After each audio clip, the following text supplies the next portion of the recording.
Three, two, one. We're live, guys. Welcome everybody to today's show. And Welcome. today we have a very interesting topic. We're going to get a little bit more technical and serious about photography. but You make me feel like an old man. But before we get started, I want everybody to go around the room and introduce yourselves real quick. My name is Selom Jaka. I'm a portrait and wedding photographer. I recently moved to Texas, so if you are around Texas and you want to collab, let me know. And all right, Evans. Hey guys, my name is Evans. Based in Toronto. Shoot weddings, events, and a lot of other stuff. So. Steel wool. You now do steel wool. Yeah, steel wool, light painting. Crazy, man. Crazy. My name is Paul, based in also Toronto. Run a photo meetup group in the city called Get Out Shoot Toronto. Visit us at getoutshoot.com. Like this video, subscribe to all of our channels, and yeah, I'm excited for the show because we have a dope photographer on. So let us know if the audio is good. Absolutely. And I am Brian James. You'll see me photographing portraits, landscapes, urban photography. You go on my website, brianjames.com. You'll see that I sell my prints, and I also have a blog that I update usually weekly, and I can help you guys out with photography tips, editing tutorials, and things like that. It's a good also blog. have a YouTube channel as well. Awesome. Thank you for having me, guys. My name is Ade Oshodi, and I am a wedding, portrait, and family photographer. And I guess I'm today's special guest, so I'll be talking a little bit about how I photograph and give some tips and tricks and how I tend to approach every photograph and so on. Thank you so much for joining us. Thanks for Awesome. Really appreciate it. All right, so before we dive right in, there was a big announcement yesterday. Was there? I didn't see it. I don't know if you haven't heard. Doesn't apply to you, Paul. It doesn't apply. It doesn't. I don't. Okay, so what do you guys think about the Sony A7S III? Meeks, you're gonna open that kind of worm again. Evans, you go first. I'll let you go. You're gonna make me talk down your Nikon Z6 again. I mean, Evans, how long can you record without stopping? Virtually, as long as you have a memory card and a battery that can stand it, you know.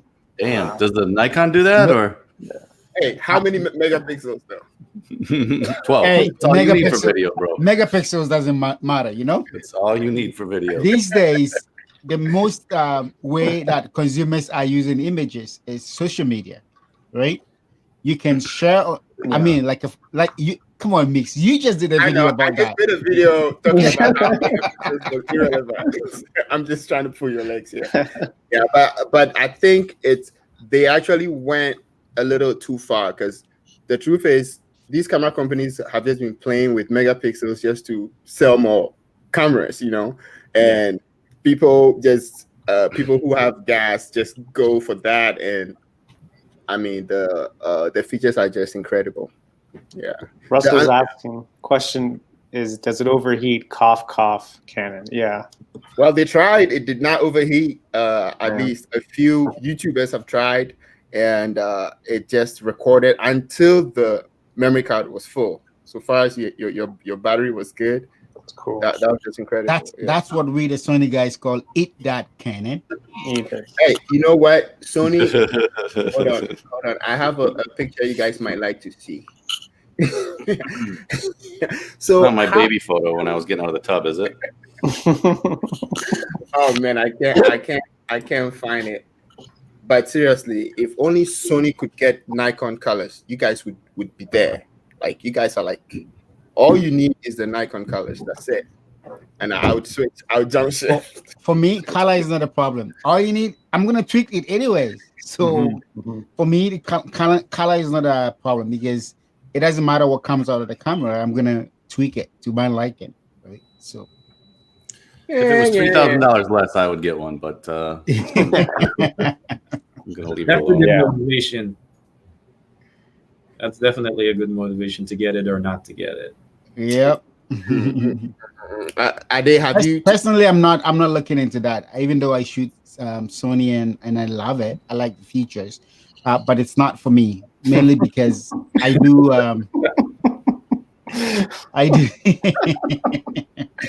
Sony Colors be like, that's so wrong. Sony Colors is not that horrible. Where'd you find that? It's actually better. This is my channel. All right, okay, all right. So I'm really excited for this camera. Honestly, I'm not in a rush to get it, but I feel like it's going to make other manufacturers wake up, and stop limiting stuff like that. Yeah. It's gonna push everyone. Yeah. Okay. Good. I'm just waiting for the A7 IV. That's it. Yes. All right. Now you're waiting for the next one. Yep. Yeah. So like you said, because the A7 IV is better. It's about a hybrid, right? For like I use the A7 III. It's 24 megapixels, very sweet spot for wedding photos and stuff. Right. But it also has almost all the same video features that also works really great. So it's a good balance for me for what I do. I shoot both. Right? Okay. Good times. Great oldies. Right. And just in case any of you missed the Sony announcement, you can check it out live on my channel. Yes, we're gonna get that's where I watched it. And the funny thing is, I forgot that I moved to Central Standard Time. So when you gave me the time, I got in 1 hour late. Yeah.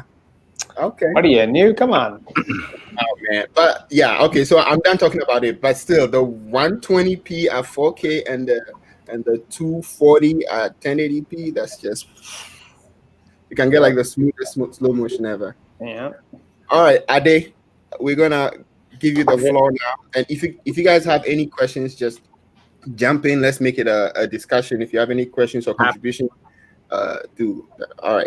Absolutely. And please, like, if you have the smallest question, jump in, because I hate to be just the one talking. Yeah. So please ask questions, even if you know the answer and you feel that someone can benefit from that answer. Ask the question.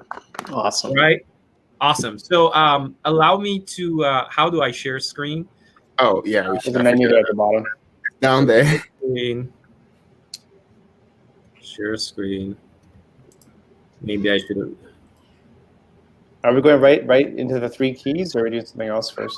Yeah. Because I want to know what the 3 keys are. Sure. What are they? So, Alarm, do you have to allow me to share screen? Because I won't be. It's telling me I can't. No, hit share screen, and then I would have to allow it here. Okay. Let's add it. Yes, add it to the stream. Yeah. So I did, and I can't, and not allow me to share. Okay, let's. You can start talking about it while you email me the presentation as a backup. Okay. And then the first key of taking a great photograph. turn the camera on. Turn the camera on. Key number 1. Make sure number 2. Put in a battery. Memory card. Key number 3. Lens cap off. Okay, so it's allowing me to share now. Yeah. Cool. I see it now. Got it. You're welcome, Paul. That was for you. That was good, man. I like it. So can Man, you look like pro, man. Was this just for us, or was this for everybody else? So can you guys see my screen? Yeah. Oh yeah, we see it. Yeah, you're on. I have a lot to talk about, so I'm just gonna move fast. And if anybody have any questions, feel free to email me. My number's on my website. Even if you don't know me, feel free to call. I will take your call. Even if you're like from we've never spoken and you're from wherever, South America. Okay. So the 3 keys to making a great photograph and how to achieve them. So I'm going to talk a little bit about my studio. It's Ade and Gina Studios, and we do business as Ade Oshodi and Dr. G Makeup Artist. So it's run by me and my wife, and you can find us both at adeandgina.com. Hey, Ade, just to interrupt, you see the little hide button at the bottom? Can you click on the hide? Okay. Awesome. Thank you for that. Perfect. And so a little bit about me. I'm a stay-at-home dad as well as a wedding portrait family photographer. I'm a world traveler, but I don't like to say that out loud because it sounds like bragging a little bit. But I love to travel. I have a sociology background. I went all the way to grad school and left and decided to become a photographer. And I married my college sweetheart, and I'm a teacher at heart, and I'm a wedding photojournalist. And I put that in quotations because I utilize primarily photojournalistic concepts, but I'm not a pure photojournalist. So I am going to run a quick presentation, a quick video, so you kind of get to see how I document an entire wedding day. Wow.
I like the music.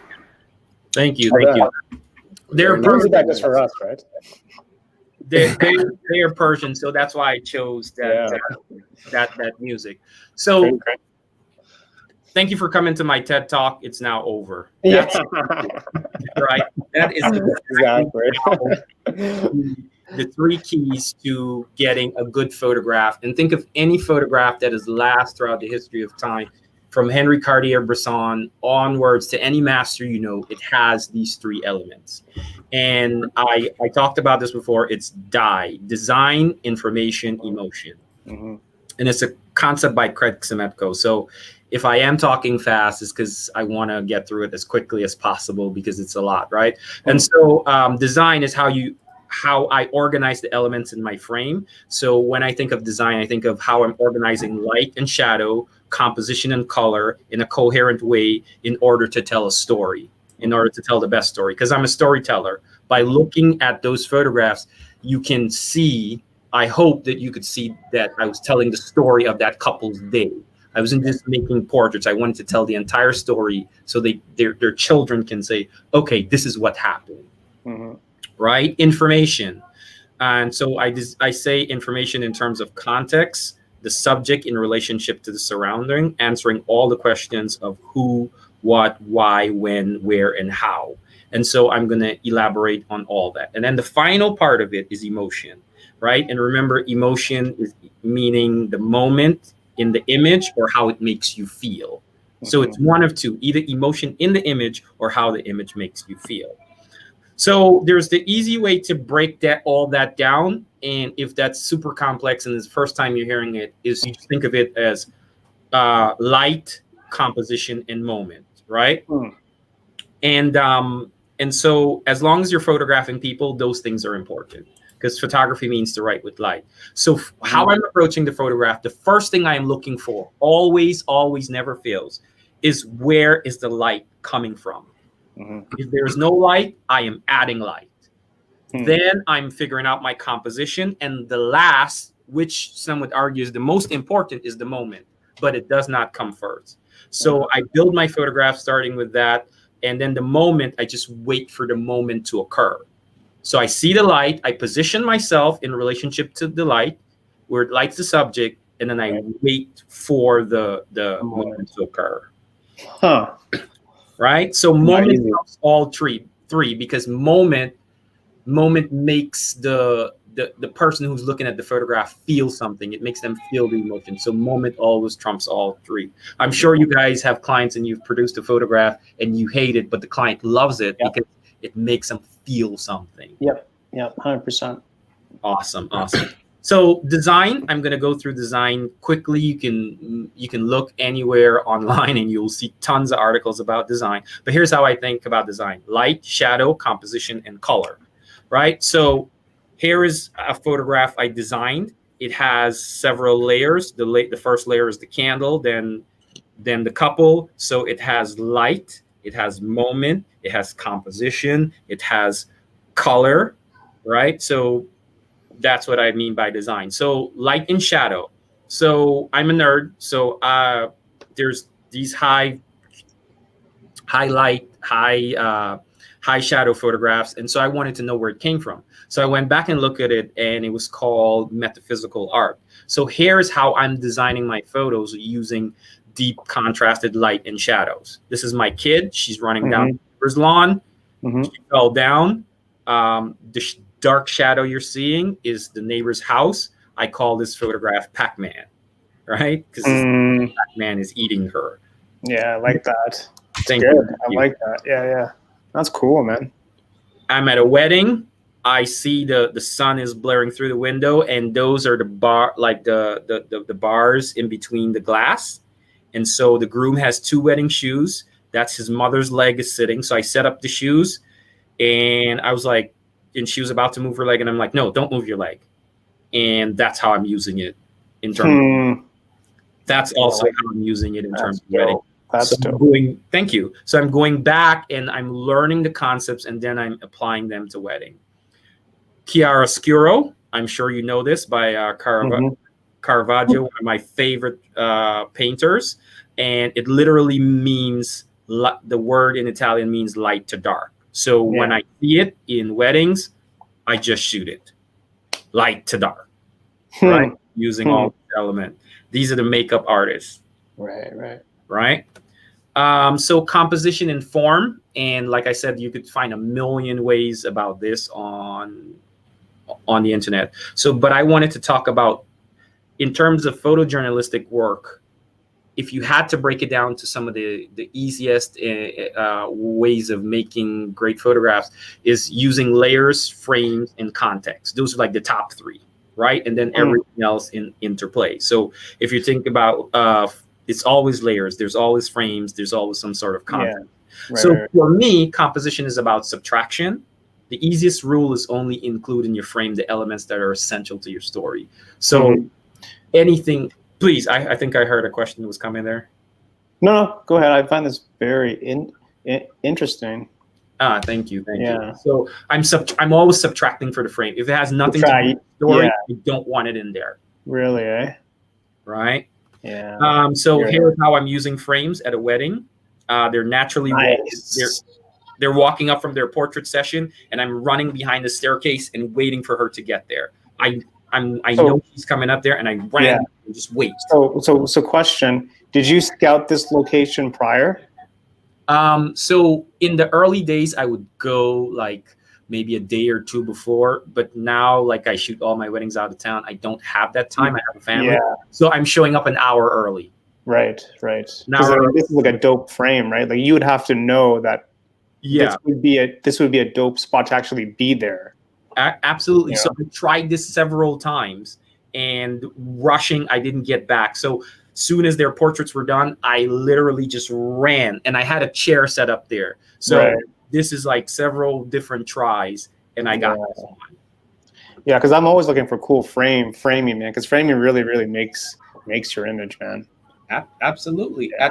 At West African weddings, they always tend to have like an announcer. He does jokes. He announces the cake cutting, and the couple is dancing, and he's announcing, and I shoot through his mic and his arm and create a frame. Yeah. And a layer. Again, there. I have a quick question. Shoot, please. So, I do this. I wonder if you also do it. Sometimes you get a good frame, just like you spoke about, like the announcer through the arm and stuff. You get that good frame at a wedding. Do you try to duplicate that at other weddings? Do I try to duplicate?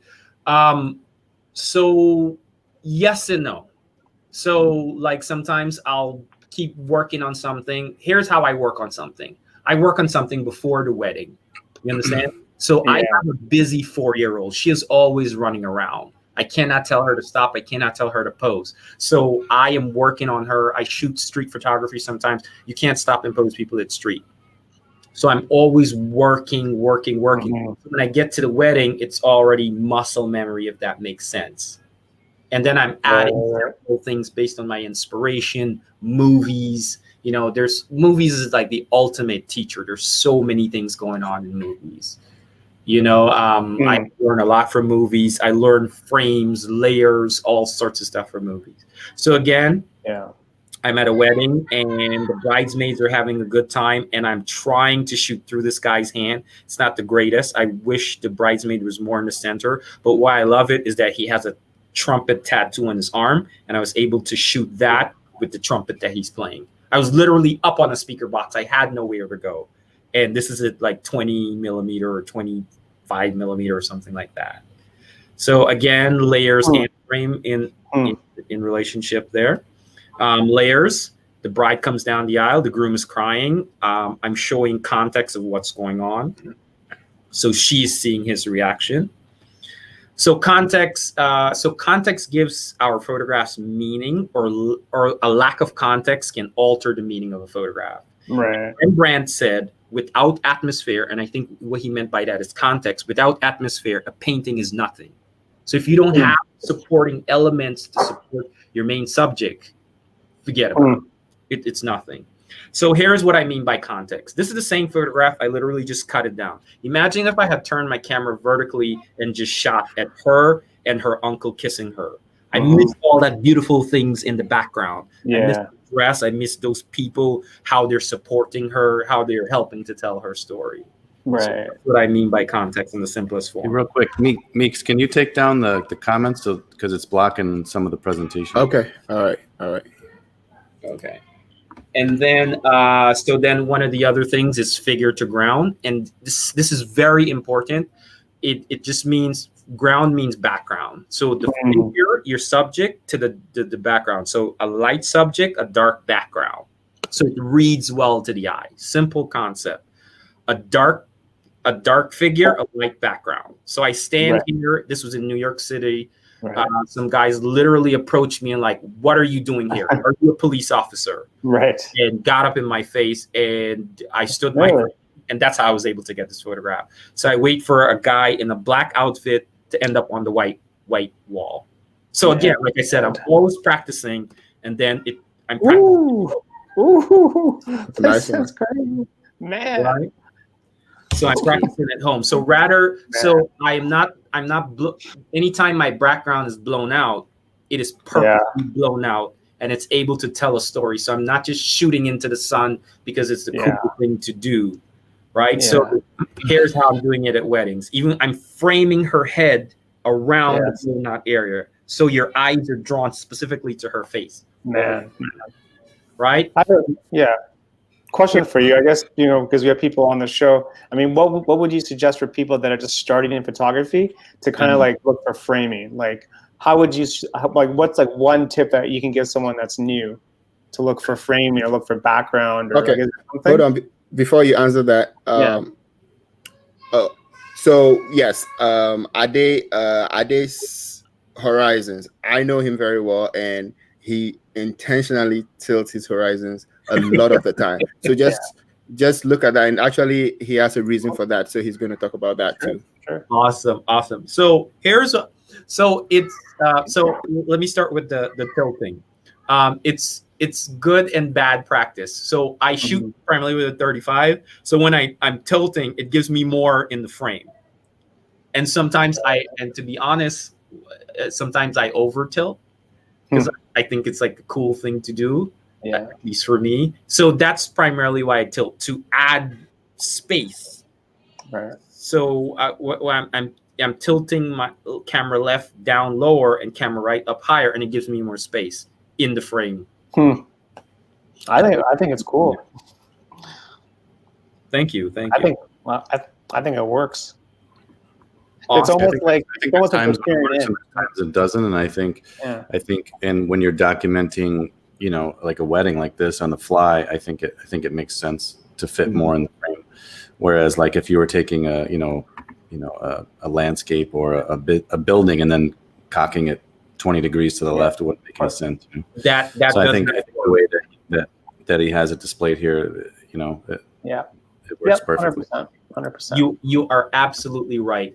When you're taking a landscape in a building, and I agree with you 100%, symmetry is super important. So you do not want to tilt. And thank you for pointing that out. So triangles, right?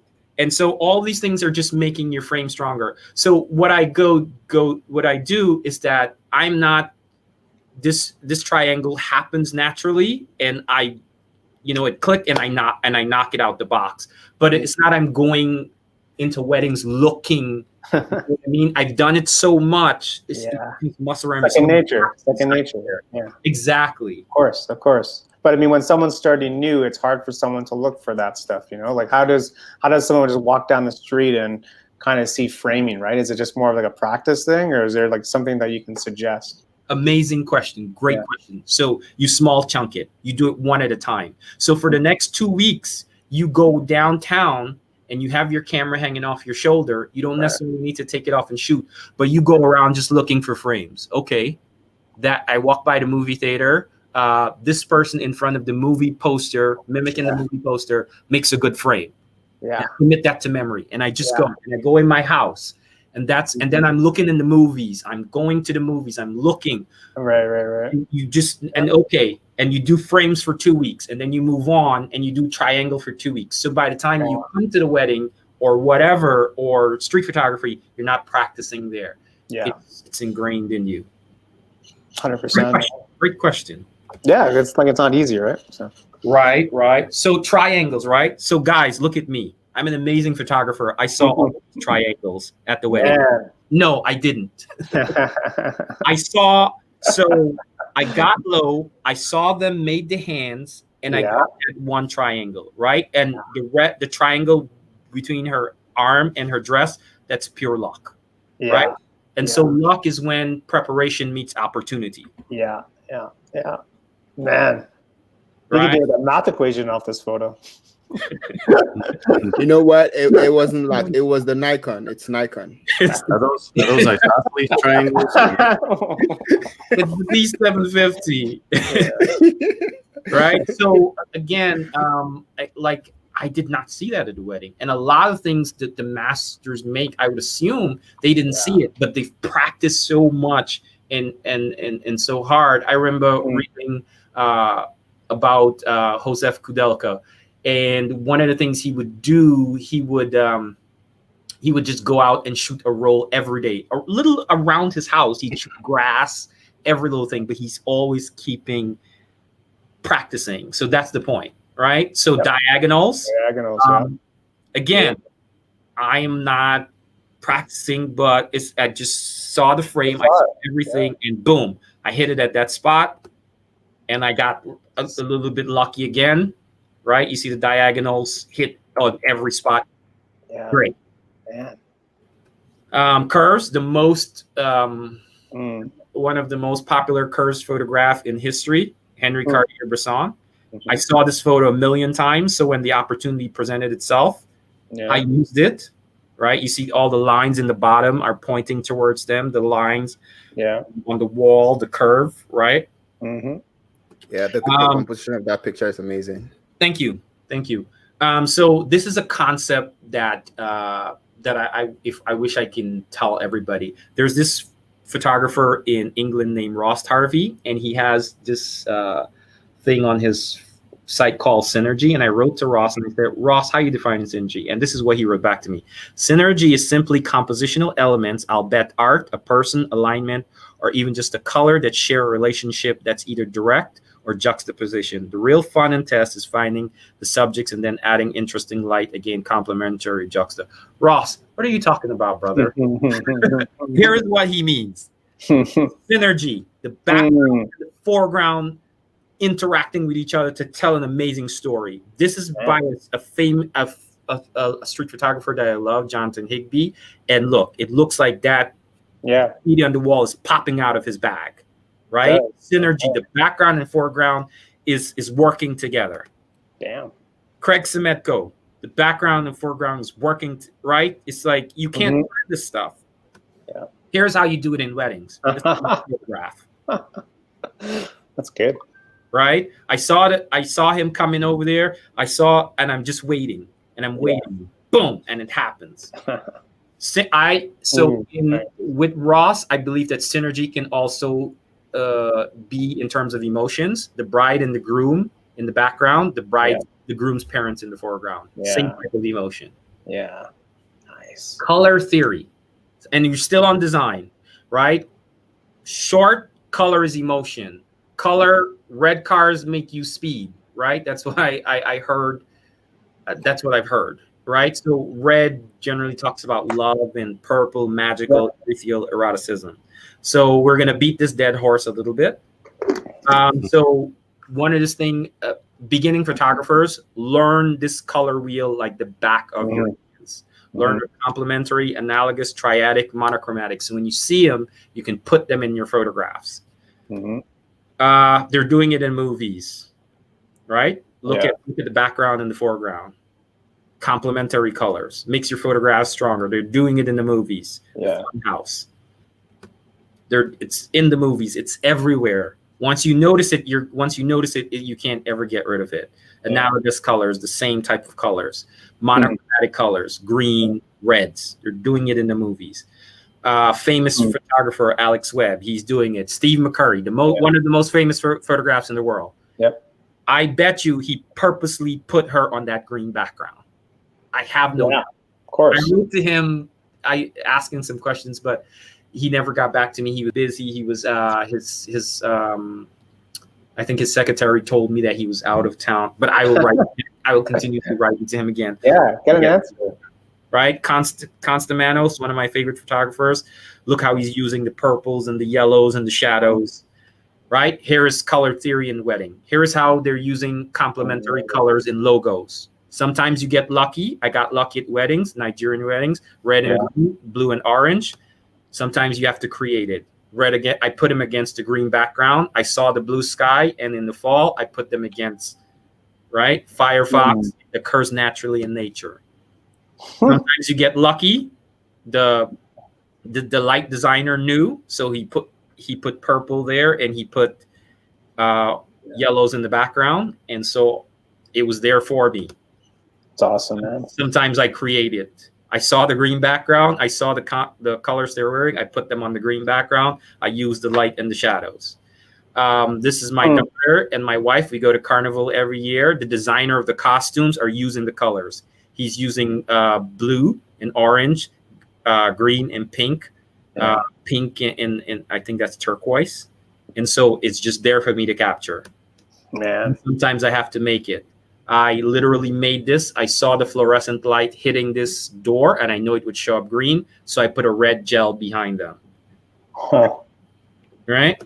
Powerful. We're down in Cuba.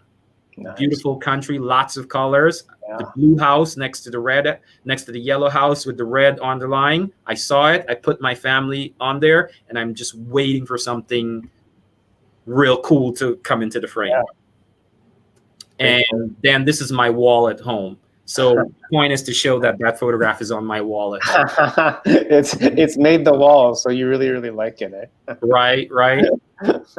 So we got through design and we went really quickly, and I'm keeping an eye on time. And so I'm going to go through information even faster.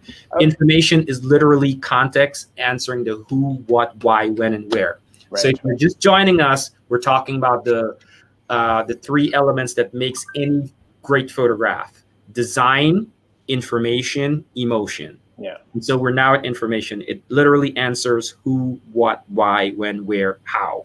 Yeah. So the question I ask here is, what information do we have? And since we're at time, I'm just going to give you the answer.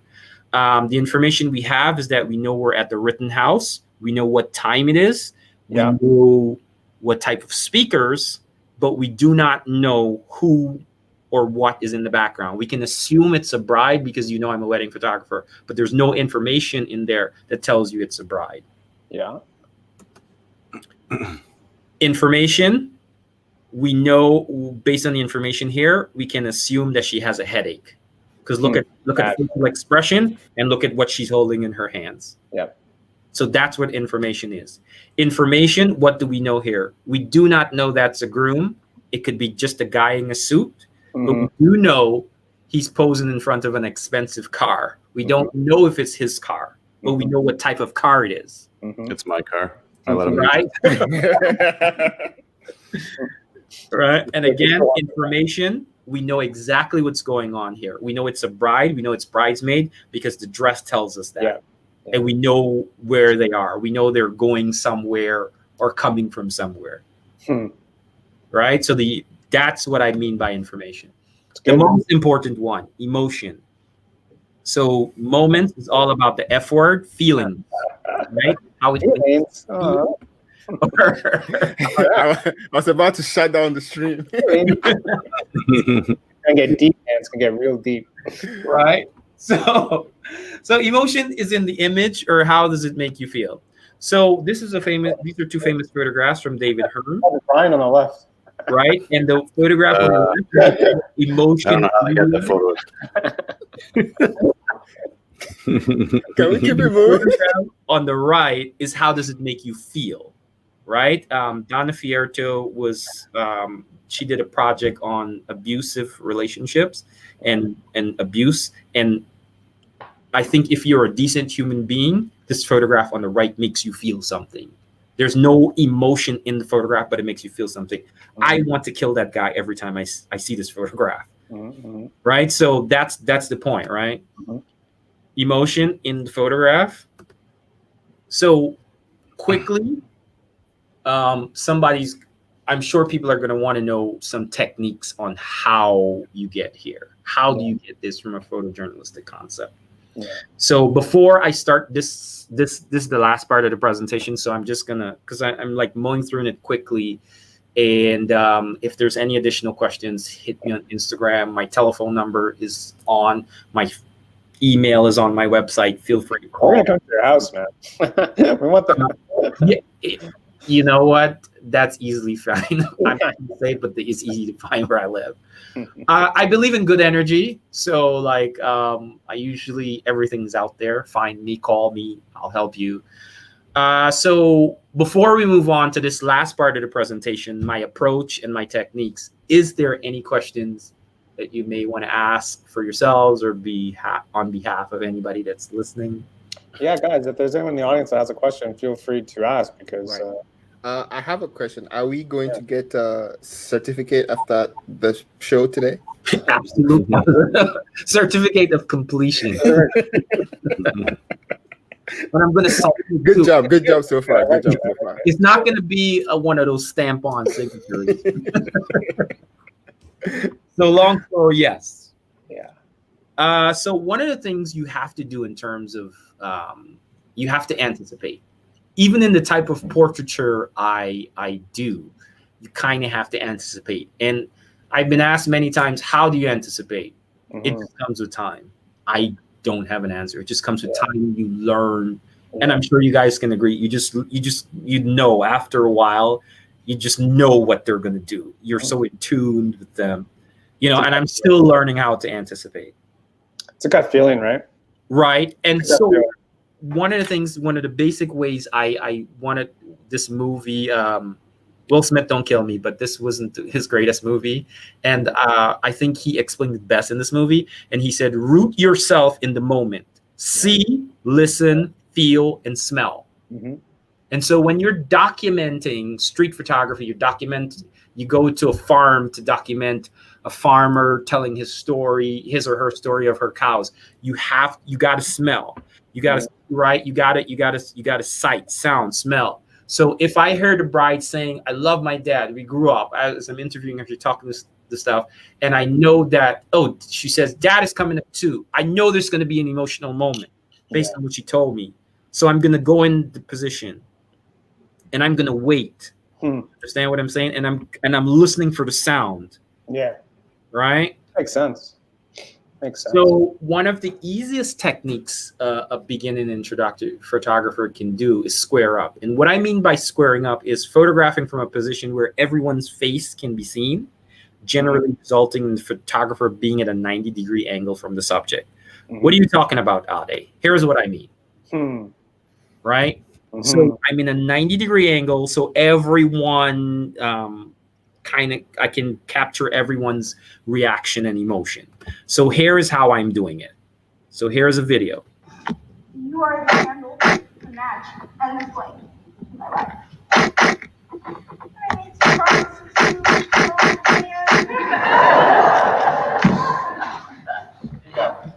You see that? Square. 90-degree angles, square on. All right, another technique, vary your composition, your angle, your perspective, your distance. So you go close, you go far, you go high, you go low. Even in portraiture, you shoot it from several different angles. And guys, it's a great way of selling additional pages in the album because you got so many different perspectives. So here is how I'm doing that.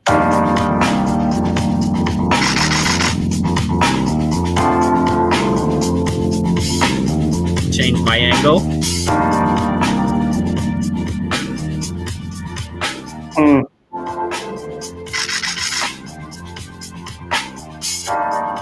Oh, yeah.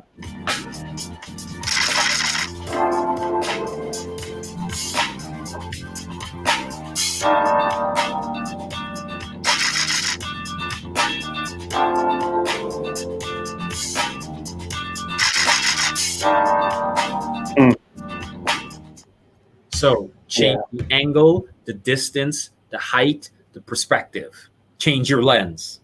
Yeah. You know what I mean? Everything. So different height, angles, perspective. So this is 6 feet 5 inches tall in front of Penn Museum. I climbed on a bar stool and made the first picture on the left. Then I got the first picture on the top right. I got low. You can't put the BBC on there. Can't do it. Am I allowed to say BBC? Never mind. Not like the news station. You're talking about the British Broadcasting Corporation, right? Yeah. Obviously, I'm talking about the British Broadcasting. Absolutely. Come on, Who else would he be talking? Right? And then I shot through the arms. I got low. So I got high. I got low. I got even lower. And made pictures around the statue. Always keep moving, man. 100%. Right? Yeah. Keep moving. Yeah. Go close, go far. Approach and technique. Call it fly like a hummingbird. And I learned it from this French photographer called Frank. He gave me the language to so pretty much the hummingbird goes up, down, it flies forward and back like a helicopter, and you're moving your body in the same way as the hummingbird. And what that does, it allows you to problem solve in the frame. So what do I mean by that? And like I look together like this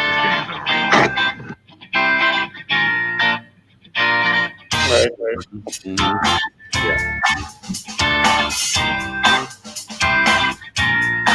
Right. A few moments later.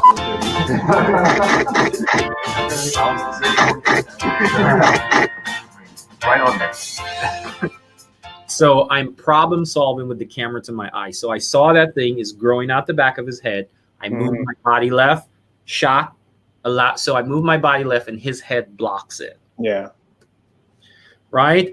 Be stubborn, compose and wait. And this is a very difficult technique to learn if you're afraid of people. And so here's what I mean. Even in this sacred moment, I have a job to do as a photographer. I show up there as a photographer. I have a job to do.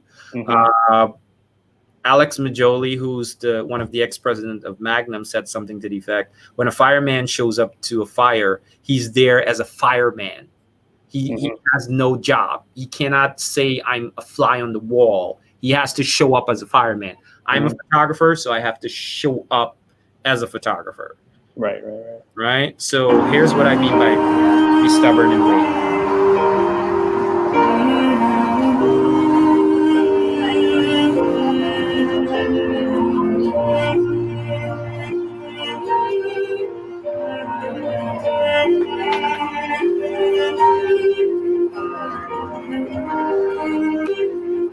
Is that your second shooter, or somebody just really? That's my second shooter. Okay. And are you shooting with a 35 right now? Nice.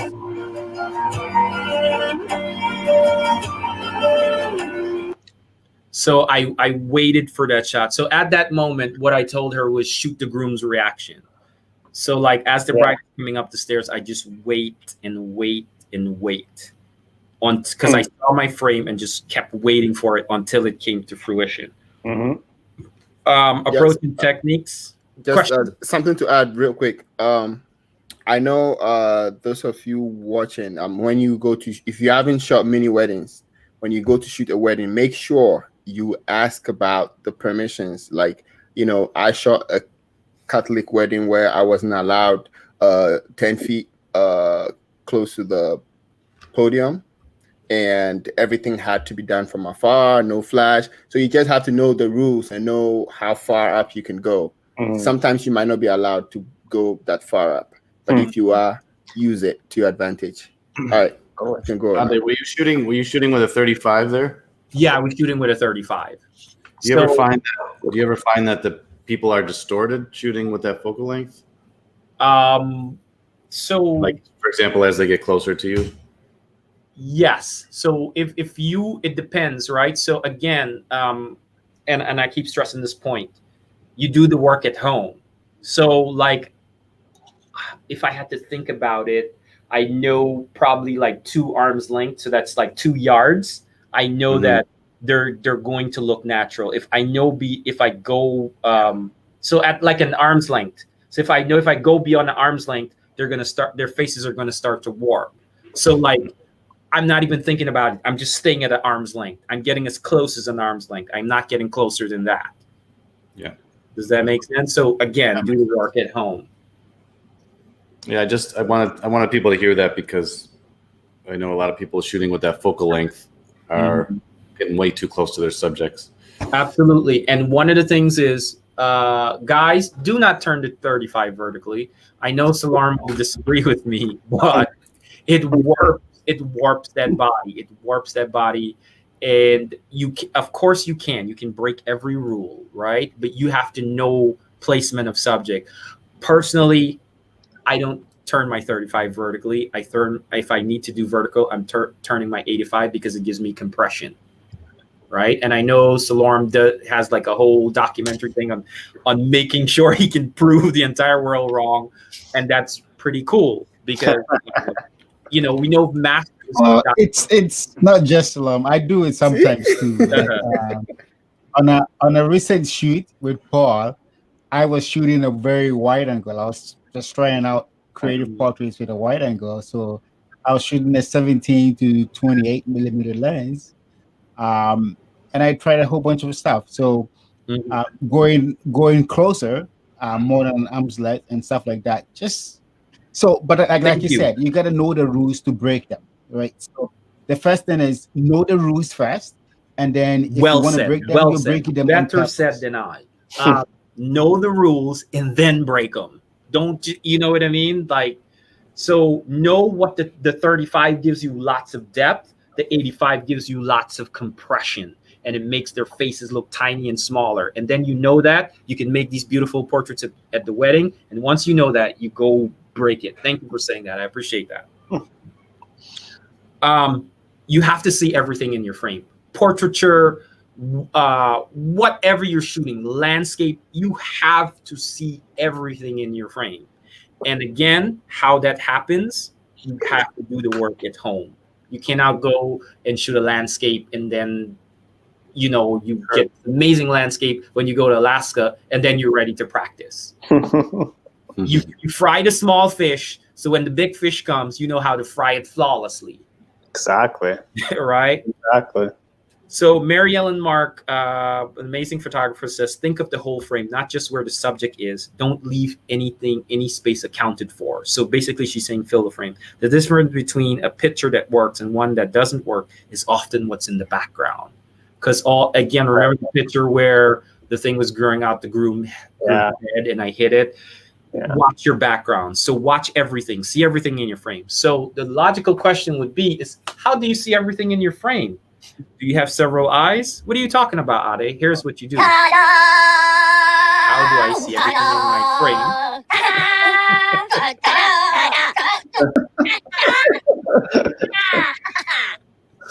I want that slide. So take your eyes off the action. The action is going to happen. Take your eyes off the bride and groom. Take your eyes off the farmer. Take your eyes off the cow. Take your eyes off the car. Whatever you're capturing, take your eyes off that and keep your eyes on the background and the frame and the corners, because that's going to happen regardless. Focus on it. Get your eyes off of it. It's hard to do. Yeah, hard to do, man, because you're just naturally inclined to look at your main subject. Absolutely. And it took me years to get it. And years. For me too, recently, well, since last year, I've been shooting a lot from the back of the LCD instead of sticking it up to my face. And for some reason, especially for events, it just makes me more aware of the whole surrounding, and I'm able to quickly catch when stuff is happening and not be zoned into the one subject. But I mean, I know people say you put it up to your face to make it more stable and stuff, but there are other ways you can fight it, shoot faster shutter speed, and if you have a good sensor, it should be fine. And it goes back to what the brother said, know the rules and then break them. Right. Yeah, man. Hey, and if you're using your back of your screen, you're not a pro. If you hold it out like that, and that's not my words, okay? That's and if your camera doesn't weigh 10 pounds, you're not a pro either. You're not a pro, right? If you're shooting with the nifty 50, you're not a pro either. Nope. It's so many things, man. But know the rules and break them. Yeah, man. So keep it simple. Yeah, man. Especially when there's chaos, find order. There's chaos going on in that dance floor, and I found order. Yeah. Right? That's the type of friends you want anyway, the friends who cheer for you. Yeah. Right? So, and also, so this sounds contradictory, make it complex, right? So fill the frame with many stories and design elements.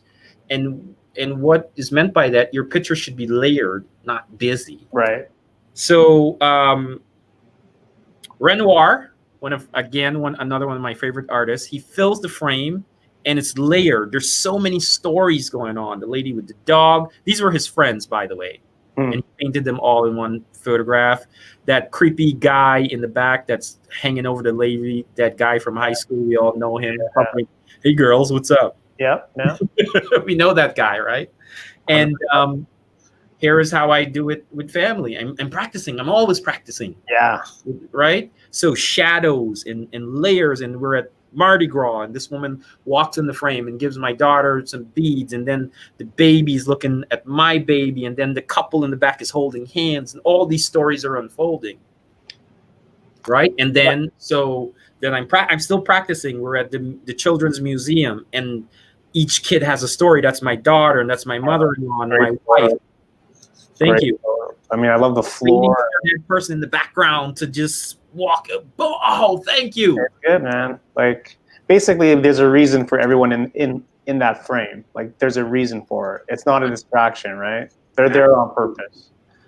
Absolutely. And then here's how I do it at weddings. Hmm. Do the work at home, so when you're on the job, you're not practicing. Yeah. Right? Get close. Duh. Yeah. Right? If your pictures aren't good enough, you're not close enough. True. So true. Robert Capa. Right? And again, that depends, right? In portraiture, that doesn't necessarily apply, right? So you've got to push yourself harder.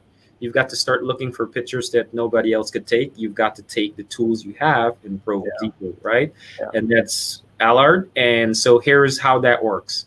She's getting her hair done. I go in the bathroom. I go high. I have nothing. I go low. I have nothing. And we're going from left to top, right, left to bottom. Mm-hmm.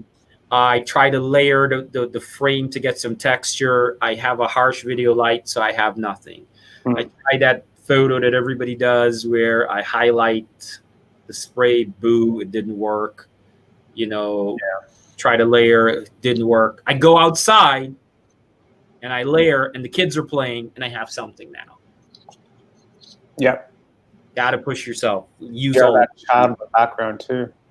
Right? And yep. And the kids' emotion just makes it for me. Yeah, man. So approach and techniques: photograph the periphery, especially when you're photographing people. So the action is happening. You're at a car race, you're at NASCAR, and everybody is going around the circle in the car, and you want to photograph the cars, but what's going around? Yeah. Great story. Henry Cartier-Bresson was sent to photograph the coronation of King George. The photograph left, and he returned with no photographs of King George for the newspaper. He photographed the periphery, and he got this amazing photograph. Diane Fitzmaurice, an amazing photographer, favorite photographer of mine, Pulitzer Prize winner. The game is happening. She photographs the nuns cheering. I love it. So I'm like, oh my God, Diane, I love you. Right? Learned this from her. So I go to weddings and I photograph the periphery. Bride and groom is the action. Their kids are crying. Amazing. Right? The guests watching on at the bride and groom. The groom's sister is crying. Right? Avoid dead space in your images, even in portraiture, in pretty much in anything. You want to avoid a heavy dead space, any type of photography. Yeah. Right? Go around to photograph what he's writing. I got this big dead space in the table. So I go in a little closer, fill the frame. I chipped off his ears a little bit, but we're going to pretend we didn't see that. Photograph motion, right? The strongest moment occurs in the motion before the thing touches the thing, and after the thing touches, and after in motion from the thing on touching the other thing. That, my friend, is a rap line from a trap song that I made up. What are you talking about, Ade? None of it makes sense. Bars. Here's what I mean. Bars. Before the thing touches the thing, the strongest moment. Right. It's that anticipation of it, I suppose, right? Like that. Right, the peak moment. Yeah, that peak. Before the thing touches the thing. The moment is not the kiss, right? It's just before. You see the tension in your hands and the build up to the kiss. Sometimes it's after the kiss, right? Before the makeup brush touches the face. Yeah. Right? That's the strongest moment. Sorry. It's my kid's bedtime. So we're coming to the last three or four slides. Photograph tension, gestures, photograph visual signs of relationship between people. And again, this works for people photography. Yeah. Etching, eye contact, gestures, notions of support. Right? Gestures. The most beautiful photograph is the one that, the vulnerable photograph. The things that makes us vulnerable is the thing that makes us beautiful. Right? That's a famous author. I forgot her name. Right? Gestures, notion of the fingers, the gesture in the fingers. Right. The gesture, the gesture in the neck. Yeah. Tells you the story of how she's right. Yeah. The notions of support, the connection between the dad and his daughter. And then I'm layering with the groom's reaction of how he's seeing it. Yeah, that's awesome. So that's it, guys. And I know I ran through it as quickly as possible because I knew we only had an hour. And amazing, man. I think amazing. So well done. I appreciate it. any questions that I can answer, can you take down the comments? They're blocking the presentation. Okay. And- that is yeah, that's not for the I guess maybe the question would be, what do you find the most challenging out of all that you just went through? Like, what is one thing? Is there one thing that you still have that you're trying to get better at? Yes. Watching my corners, taking my eye off the action. I am still. It's a great tip, man. Taking your eye off the action. Yeah, that's a great tip. Taking my eye off the action. Quick story. I photographed my last kid's birth for 9 months. And so I'm in the room, and my wife had a C-section. And so as they cut her belly to take my boy out, I'm photographing the boy, but I'm missing the doctor who has been with her for 9 months. And so I got the boy, but I cut off half his face. Keep your eyes off the action. Keep your eyes on your head. Wow, that's intense. Yeah, that's a good tip. It's a good tip, man. I like that. Taking your eyes off the action. That's Rachel. She has a comment for you down there. You see it? He's more prepared than we have been for the past 3 months. That way. we had about this show, man. Love all the sample photos. My regards to your family. Thank you, Pelican Bugs. Excellent presentation, Ade. Thank you. Rachel is her name? Yeah. Thank you, Rachel. I appreciate that. My wife, Rachel. Oh, it's your wife. Thank you. Thank you. Oh, so I know her. Thank you.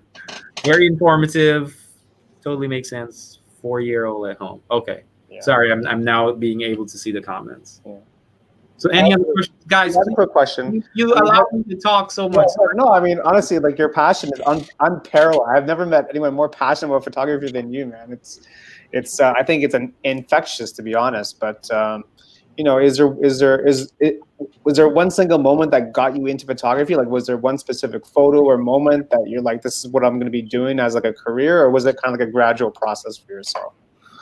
So it was a gradual process, and my story is very long. It means that I always tell Salorm, if you ask me a question, I'm going to give you a very long answer. He knows this. Yeah. He's like, got it quick. Short story. I got a point and shoot. I went to Ghana. My friends, the only thing I knew how to do was rule of thirds that my brother and best friend taught me. And I kept doing that. And people were like, oh, you're good. And I'm like, So I came back. I got a DSLR. Yeah. Then grad school was starting not to make sense. I was working on a master's PhD, and it was like, I can't do this anymore. And I was having a tough time in grad school without my, the mentors. We weren't connecting. Let's just leave it at that. And my wife was like, you're wasting your fellowship. Just come home. And so I left, and I got home, and it's like, how I'm going to feed myself, moved back in with my mother. And it's like, I saw this one travel photographer because I love to travel. Yeah. Like, okay, he says he shoots weddings and pays for his travel. I'm going to do that. And I'm going to shoot weddings and pay for my travel. And I shot weddings and never left. Because it's who I am. I'm in love with love. And so the whole beginning, we coming back to the beginning, I married my college sweetheart. And so, like I said, I think people who are good photographers actually care about what they do. So the person who cares about the environment makes photographs, makes landscape photographs. And people who care about animals and PETA, make pictures of animals. So that's my story. Yeah. Michelle. It's great, man. It's great. All right, thank you. You gotta have the passion and the love for what you do. Right. That's what we said the last time when we were talking about wedding photography. Mm-hmm. Is that if a lot of people see wedding photography is the hardest thing to do, but that's because you don't really, if you're going in there thinking, oh, I'm just gonna go in there because it's good money, you're never really gonna be happy with what you're doing because you don't have that passion. Right? Passion, yeah. Go in there and love what you do, and then the money will be the bonus. I have one thing to add to that though. If you charge enough, you wouldn't feel the pain.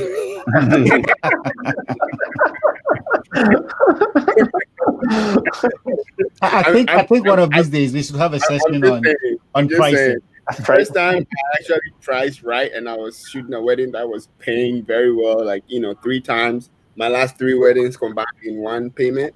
I didn't even feel any bodily pains. I was walking around like a mad dog. But yeah, still you have to have the pictures. Yeah. That's great. Yeah, it's All good. right, you guys have any last words?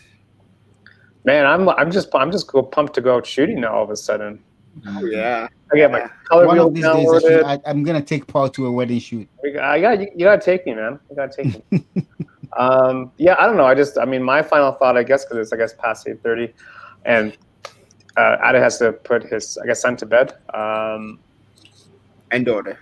And daughter. And daughter. And no, we were just talking about gear at the start, Sony and Canon and all that. And gear is great, but I mean, what we just went through, like, there's so much more to photography than besides the gear, right? Like, I'm sure we could have gone at least 2 hours nonstop on all this stuff. And Ade doesn't use any recent gear. Yeah, like, it's not even about gear. It's about, He doesn't even use the recent Lightroom. His Lightroom is like the old one. Like Lightroom 2. The old standalone Lightroom. He was telling me about some slides, and I'm like, bro. I was telling him about the texture slider. I was like, yo, let me show you. I'm like, what? What is this? Like, It's like, bro, is this GIMP? Yeah, so that tells you there's a lot you don't need and you can survive, and yeah. Right. All the masters, we have better cameras than them. Oh yeah, the master, yeah. Oh, it's great, man. Like, you should let us know when your TED Talk is for real. Yeah. It's like, Maybe I just did it. I'll just put the TED Talk logo. Take our logo off, put the TED Talk logo, it'll be fine. When it's done, I'm actually going to cut off the beginning part and make sure it just starts from the presentation, so that it's it remains like that. Okay. Okay, Brian, any last words? Wait, I didn't hear what you said. No, that's okay. That's okay. You like Nikon, right? Oh, I love Nikon. Yeah, I just want to say thanks to Ade. It was very informative, very in depth. It was I think it's awesome. I think a lot of things you could go back and rewatch here, and and it was good. Some of the there's a few things I learned, and there was a few things that I was reminded of. So I appreciate that. Thank you so much for joining us. I think a lot of people get something out of this video, and I wish you the best of luck on your photography career. And I think you're doing great things. And I'm sure we'll see you in some brides magazines if you're not already out there. And so yeah, thanks. Thank you. I appreciate that. Evans. All right, thank you guys. Thank you, Ade, for joining us today. Thank you guys in the chats and in the comments watching us, for always being here to support us as well. And as we always say, the key is to go out there and practice. And Ade has also added to that today. Practice makes perfect. You cannot say, I'm a photographer, but I only shoot when I get paid, right? You have to practice. So when you get paid, you can actually deliver on that. So thank you, Ade, for all the tips today. I've been shooting weddings for a while, but there's always room to learn and improve on whatever you're doing. So there's nothing like too much information. It's always good to learn other people's way of doing things, because you may end up picking 1 or 2 things there that will help improve your workflow in positive ways. Mm-hmm. Mm-hmm. All right, thank you guys. Next week, I don't know who is going to host next week. It's one of these awesome guys here, Brian or Evans or Paul, and it's going to be on their channel. So make sure you tune in, and we'll see you. Thank you for joining us. Thank you for joining. I want to bring you guys. I think we can scratch the surface. Yeah, we have more topics coming up. So yeah, for sure. Right. Thank you so much, man. Really, really appreciate it. Thank you. Bye. See you guys.